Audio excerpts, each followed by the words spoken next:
ఇదిగో అన్న ఈరోజు కలెక్షన్. దొరే ఈరోజు నీ కూలి ఏ సతీష్ షాప్ బంద్ చేసుకొని ఇంటికి పోంక. ఏమమ్మా 10 రోజుల నుంచి షాప్ బంద్ చేసినావు, ఎందుకు? ఎక్కడ పోయింటివి? టూర్ పోయింటాడు మామ? టూర్ పోయింటివా? మరి షాప్ బంద్ చేయలేదే? మా సతీష్ ఉన్నాడు కుదరా, షాప్ ఎందుకు పని చేయాలా? షాపు అప్పచెప్పిపోతే వాడు సతీష్ ఏం డబ్బులు మోసం చేయడా? నమ్మాల్సిందేరా. ఆ పని నేను చేస్తానా నువ్వు చేస్తావా? నేనైతే అసలే చేయలేను, నాకు అసలే మోకాలు నొప్పులు. ఆ పిల్లగాడు సతీష్ వచ్చి ప్రొద్దున వచ్చి సాయంత్రం వరకు పని చేస్తాడు. పని అయిపోయిన వెంటనే నాకు చేతికి అంతా డబ్బులు ఇస్తాడు. వన్ లేబర్ ఇచ్చి మిగతాదంతా నేను తీసుకెళ్తా. కాదు మామ, పెట్టుబడి పెట్టింటావు కదా. పని చేసే పెట్టుబడి ఏంది ఉంటుందిరా? 100-200 ఉంటుంది.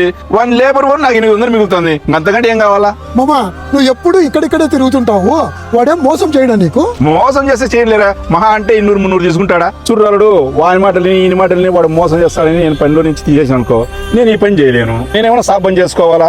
ఫోన్లే ఇంకా ఏనే వాడు తీసుకున్నాను అనుకో, వాడు కరెక్ట్ చేస్తాడు నమ్మకమా? నాకు అన్ని పోని 800 మిగులుతుంది. నేను పొడిచేది ఏముంది? వాని మీద నాకు చాలా నమ్మకం ఉంది. ఒకవేళ వాడిని తీసేస్తే ఎట్టుంటుందంటే తినే అన్నంలో నేను మన్నేసుకునేట్లు ఉంటుంది.